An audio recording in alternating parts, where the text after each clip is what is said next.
ילמדו מלחמה, לא ישגו אל גוי חרב, לא ילמדו עוד מלחמה.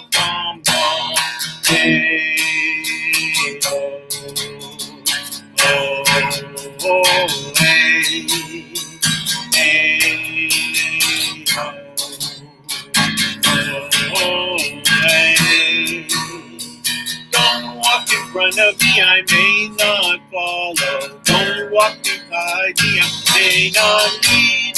Just walk beside me and be my friend. Together we will walk in the path of Hashem. Hey,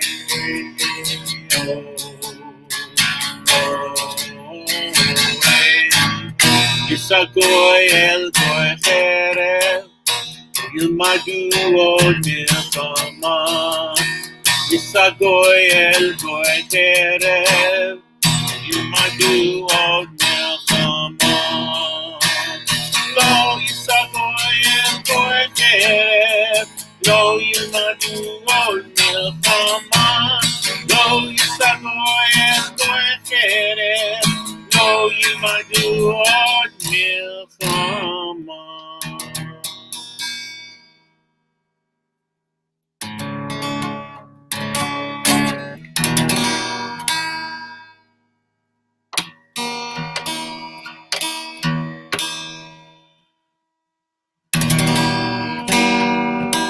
Get that E in tune.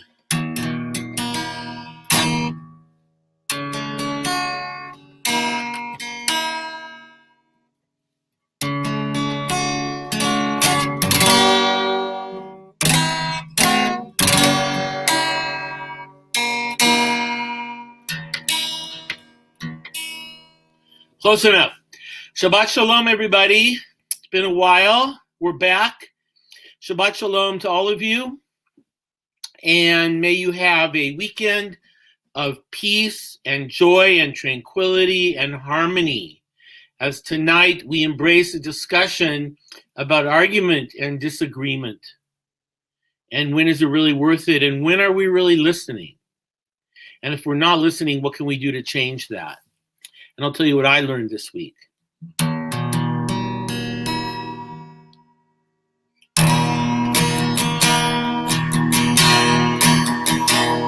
La la la la la la la la la la la la la la la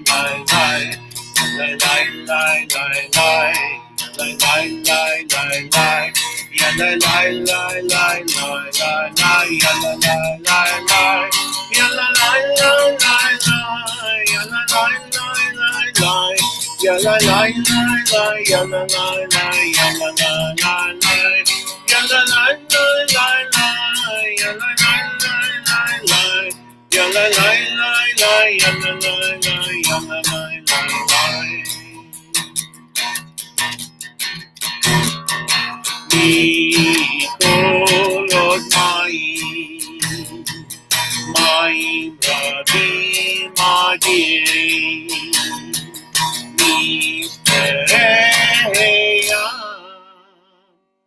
אמיר במרום אדוני יאללה לי לי לי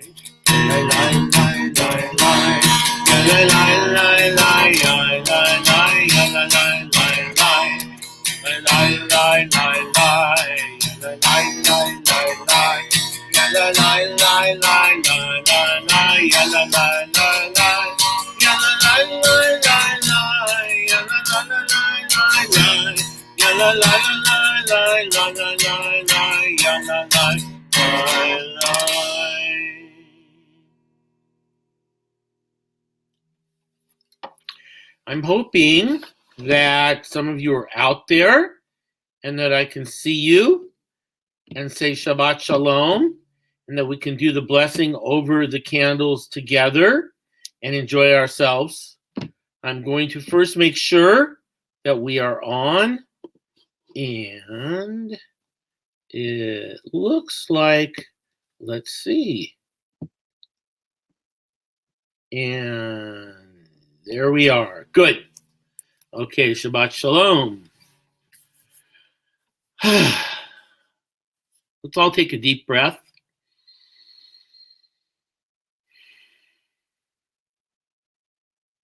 And another deep breath.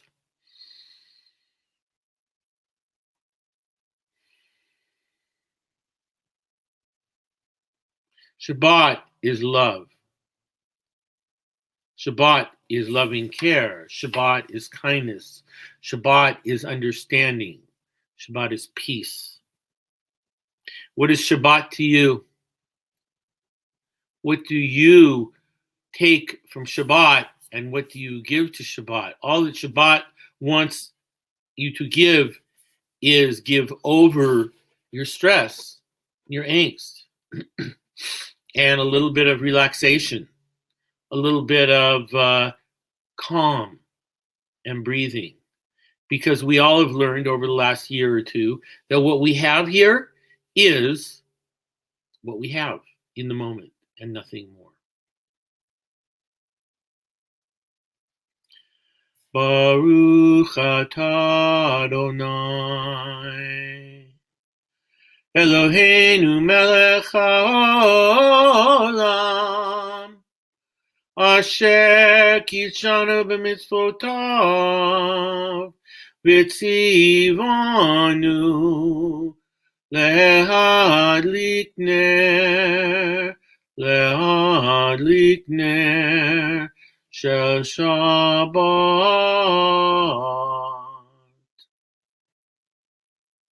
Shalom, shalom, shalom, shalom, shalom, shalom, shalom, shalom, shalom, shalom,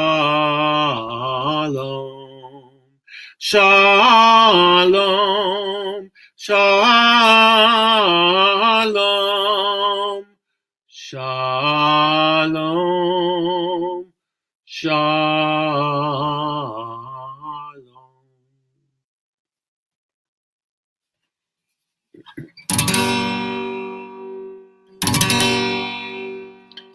Yedid nefesh avarachman, avarachman.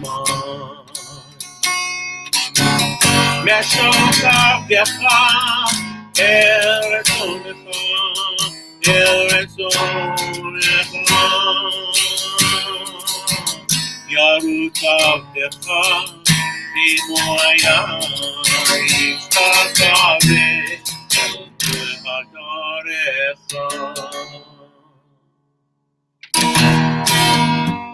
Yedid nefesh avarachman, avarachman.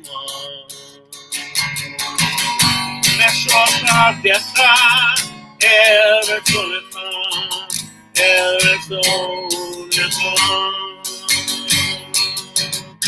Yarutav decha Timoaya Ishtachave El Mul Hadarecha.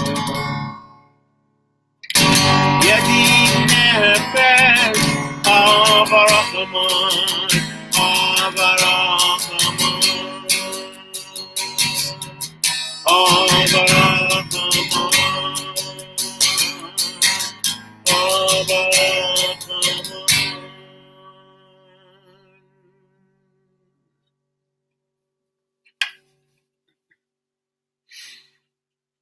So take a moment to close our eyes, to unwind, to take a deep breath, to loosen our button, loosen that top button. Now I can breathe. And think about the oneness of humankind and the oneness of all of our joys and all of our sorrows. There's a oneness to it. I was thinking recently about that perhaps the COVID pandemic is a warning bell from God about global warming, because we haven't seemed to be motivated about global warming. So here we have something that affects all of us. Well, global warming will eventually affect all of us if it hasn't already. And there's probably only one way to stop global warming. And I think the mystics and the scientists and all of the everybody in between agrees with this. Unity.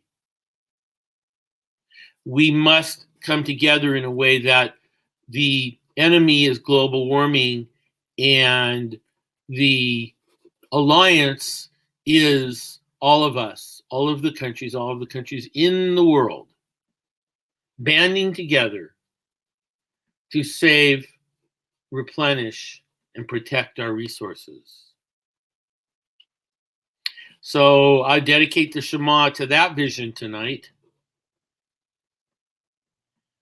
Shema Yisrael, Adonai Eloheinu, Adonai Echad. Baruch Shem Kevod Malchuto Leolam Vaed.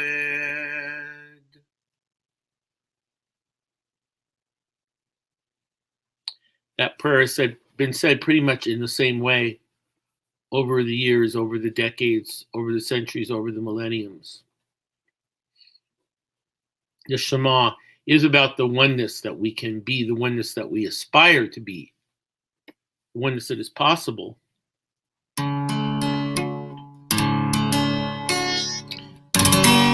And there it is.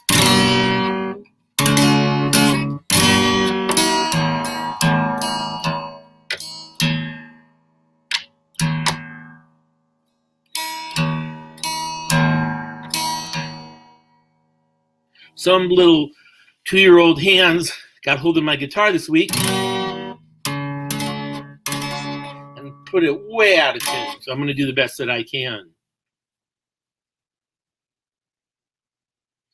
To be one is a great feeling.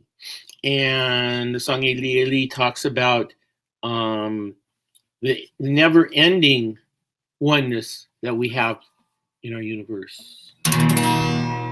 Eli, Eli, shelo yigamer leolam, hakol v'hayam, v'yishu shel hamayim, v'rak hashamayim, tfilat Adam, hakol v'hayam, v'yishu shel hamayim, v'rak hashamayim, tfilat Adam. Lord, my God, I pray that these things never end.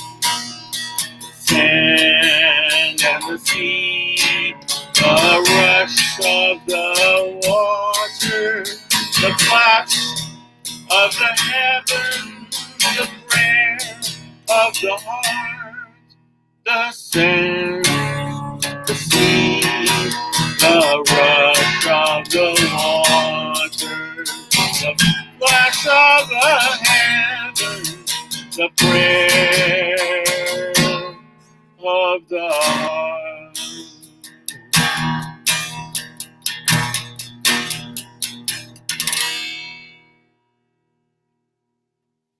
So, hello, Mom. Hello, Phyllis, and everybody else who's here. I want to greet this Shabbos with a question.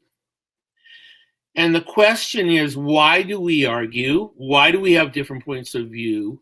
And is it worth it? So, needless to say, there's been a lot of arguing, a lot of really dualistic arguing. It's either this or that.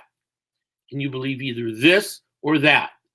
And if you believe this, the that people are bad. And if you believe that, the this people are good. And it goes on and on and on. And so we have these discussions about it, and then we yell at each other, and we scream at each other, and we talk about our positions, and then we give up. Why do we give up? Because essentially, I hate to say this, but I've learned and experienced that essentially people don't change.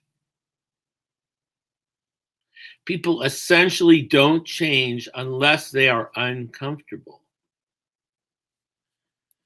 And so discomfort can come from fear, anticipation, anxiety, worry, all kinds of things. But unless we're uncomfortable, we don't change. Witness, I'm sitting in this chair right now. As long as I'm comfortable, I'm not going to change. But as soon as I get a little uncomfortable, I'll change positions.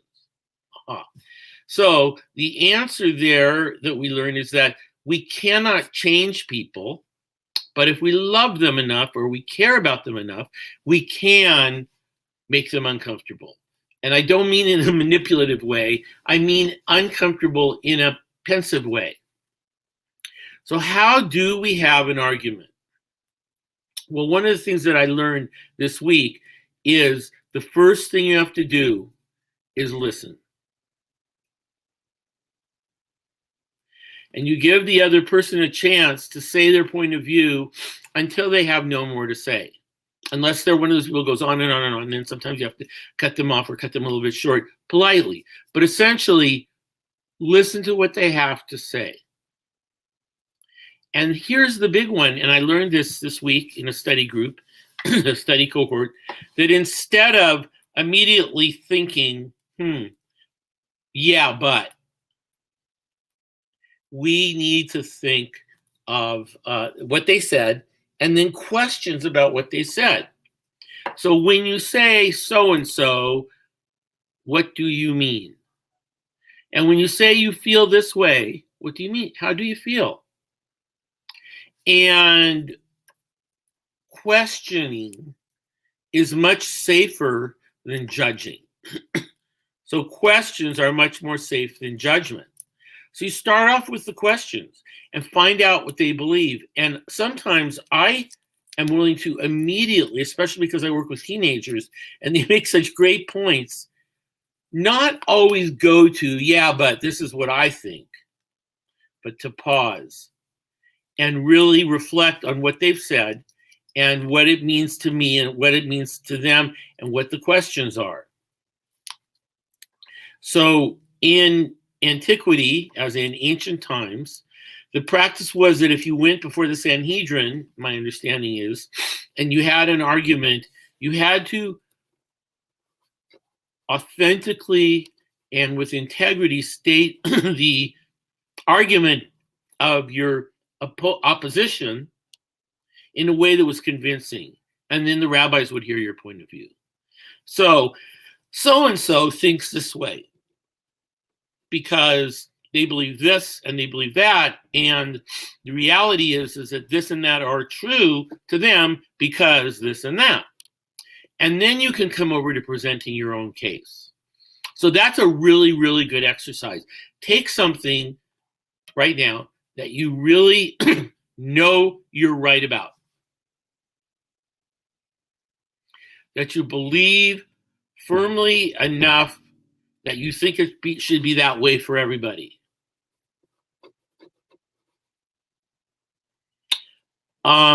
Any topic that you really, really, really believe strongly, and see if you can embrace the other side. And there always, always, always is another side. Let's take the hot happening issue of vaccinations. So probably many of us believe that it's essential to have vaccinations to protect yourself, to protect your family members and others that you don't even know. So that's the clear, loving kindness thing to do. Why would someone not want to get a vaccination is much more important to understand than why we think everyone should get a vaccination, because we are already convinced. So let's look at that other side, and not facetiously, but really look at the other side. Reasons to not get a vaccination over the years. Some people are terrified of needles. Some people have been exposed to information that tells them that it is dangerous and it can hurt them. Some people have been exposed to the concept that they're not needed and it's just a way that the government's making money or the pharma is making money, and that people don't really need them because I know this person and that person who have survived COVID and not died. Some people say, because my leaders, the people I believe in and the people I follow, say that it's a hoax and that what's happening is you're getting injected with something that's going to make you think different or be different. So, of course, a lot of us feel those are ridiculous arguments. But the people who believe them don't think they are ridiculous arguments. They believe they are valid arguments. They may have their facts wrong. They're not getting their facts from the same place as you and me. So it does come down to sometimes the public good. And we should think of also of times when we're hypocritical about this issue. For instance, how many people go to work with a cold, a cough, a flu, a fever, a sore throat? Oh, it's just allergies. Don't worry. It's just allergies. I get it all the time. I have asthma. But really, they know deep inside they have some infectious virus. Is that in everyone's common good? People that cough in people's faces. People that smoke cigarettes and blow the smoke at people. There's a lot of things that people do, and there's a lot of things that we do that probably hurt and affect and bother other people. So it's not to say that we should then adopt the opinion that you're right, you don't need to get a vaccination, but we must see the other side. Because the first step to peace is seeing the other side. The second step is understanding the other side. And the third step is meeting the other side somewhere where we can share space. And that can only happen through peaceful conversation. So again, we go back to one of our watchword songs, also Shad Devarim, on three things are we based. One, Torah, which is knowledge, understanding, learning, researching. Two, working to get along with other people, working to understand other people. And three, ultimately, loving kindness. So can we possibly embrace with love that person that makes us so upset because they believe in something that we believe is wrong? Because as long as we remain fractionalized and divided like that, we're not going to solve the big problems. We're just not going to solve the big problems. So an argument is only worthwhile if two sides are really expressed. And I hope that we can move more into that space so we can get some of these big issues resolved and not just judge and name and label and sort of banter and bother with and be angry at people who don't hold the same view as us. And here's the question. Is there anybody on earth, any conscious being on earth, who has never been wrong? So embrace the idea that you could be wrong. Now, on this particular issue or that particular issue, I know I'm not wrong. I know in my every part of my heart, my sentiment, and my mind, I know that I'm right.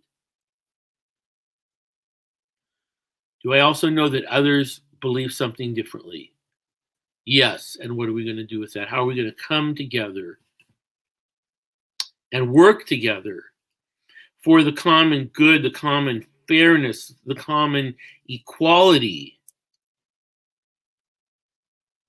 that we all share? And I think we can do it through diversity, which sounds odd, but yes, I think we can do that.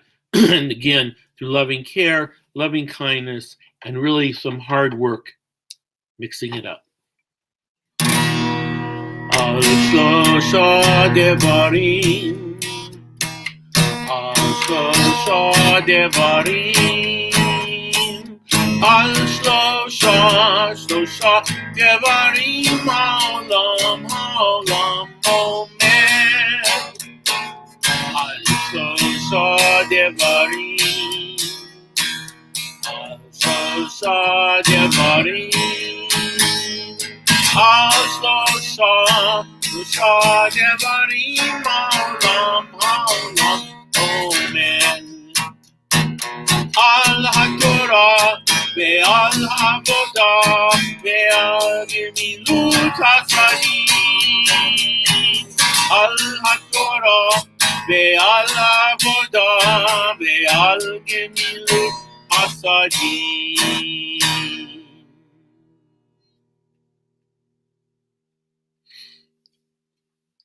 So what is good? What has been good about this week? We have rain coming, it looks like, in Northern California. Can we just get excited about that? We're all stocking up on food and goods because we're worried about supply shortage. And people are trying really hard to solve that problem. But meanwhile, we're stocked up.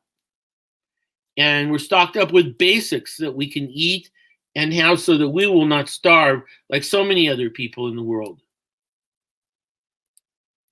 We have electricity, we have infrastructure, we have natural gas, we have propane, we have tools. And on a more intimate level, we have eyes, we have a mouth to talk, we have a nose to smell, we have ears to hear, we have hands to touch and feel. Is it perfect for anyone? No.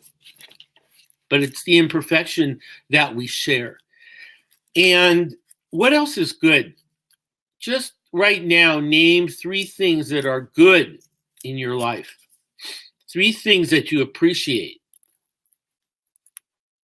You have a job, or you have an income, grandchildren, nieces, nephews, cousins, brothers, sisters. There's so much to be happy about. There's so much to be grateful about. And one of the most important things to be grateful about is that we have now. Now isn't yesterday and it's not tomorrow. We have now, this Shabbat, this day, to appreciate all the good things we have, to love and to forgive and accept imperfection as part of every day.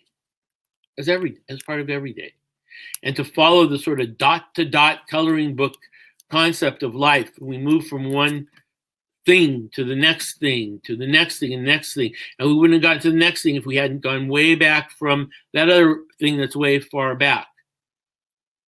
So it's the continuum that we are on that is blessed. We came from somewhere. We came from someone.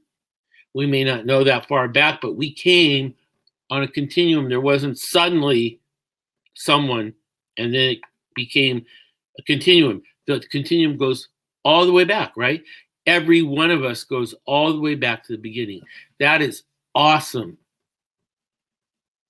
That is incomprehensible to believe that we are attached to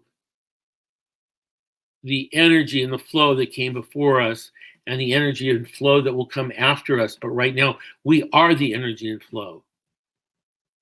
So for every beat of my heart, for every breath that I take, I'm grateful for the moment that is now.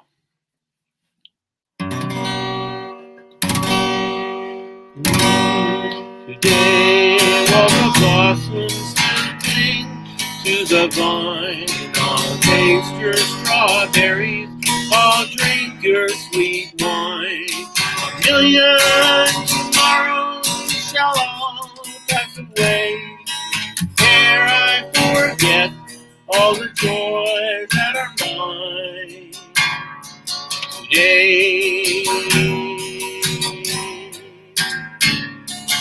Can't be contented with yesterday's glory. I can't live on promises, winter through spring. Today is my moment, and now is my story. I'll laugh and I'll cry and I'll sing. I'll be a dandy and I'll be a rover. You'll know who I am by the songs that I sing. I'll feast at your table, I'll sleep in your clover. Who cares what tomorrow may bring?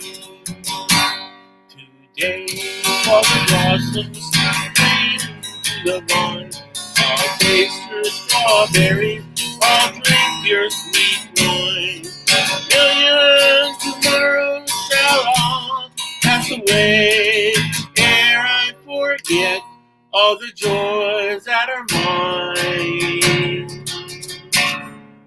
today.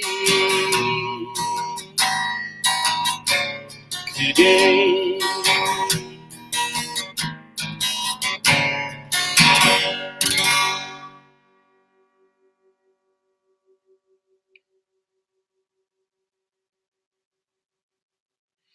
So, how were your successes this week? How were your shortcomings? And how will next week be better? Well, one of the ways I've learned is that the weekend, particularly the Sabbath, be a dedicated, holy, special day when we don't do what is ordinary.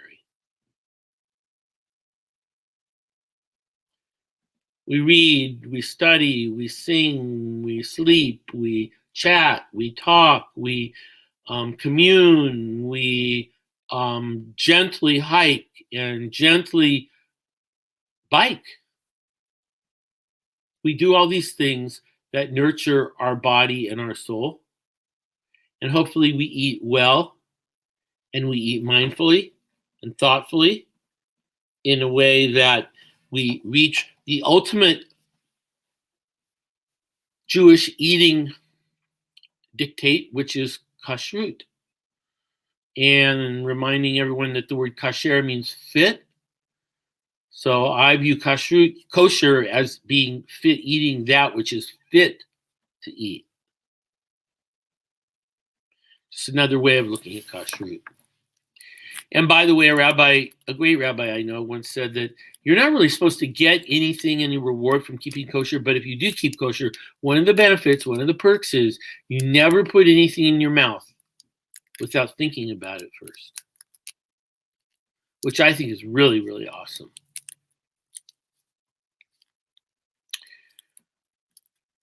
I'd like to bless the fruit of the vine, which tonight is a very special concoction of elderberry juice. Does elderberry grow on a vine? I think it can substitute for grape juice.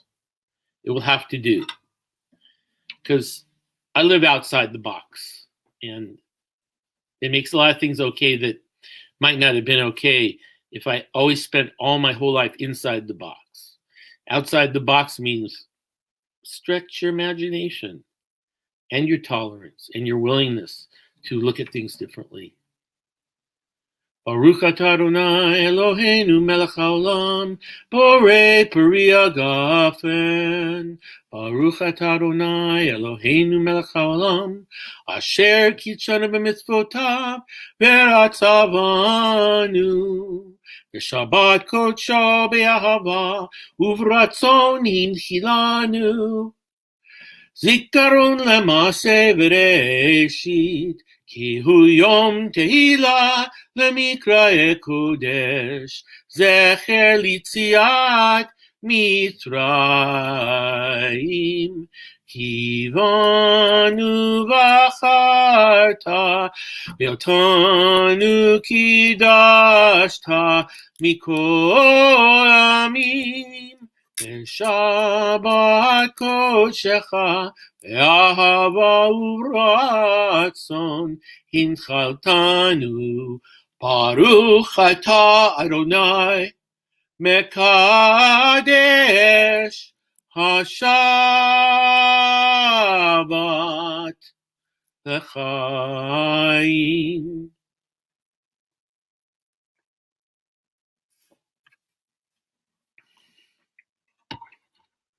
A very big amen. I'm going to wrap it up with how great it is that we can all sit together in peace. Someone asked me this week, does that include North Korea? Yes. That includes the human beings who are much like we are in every country in the world.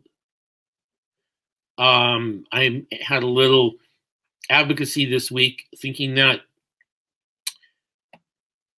the United Nations could take this on. This would be a great way to rebirth the United Nations and dedicate the work to protecting the earth so that it does not extinguish our chances of helping that continuum to go on.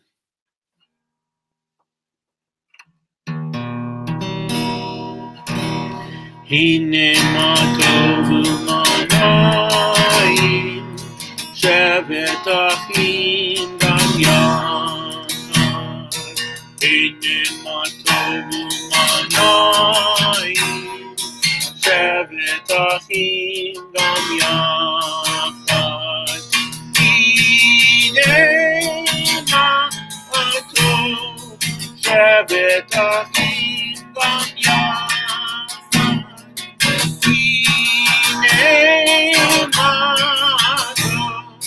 Shabbat achim gam yachad, hine matzu manayim. Shabbat achim gam yachad, hine matzu manayim. Shabbat achim gam yachad. And I will see you next Shabbat.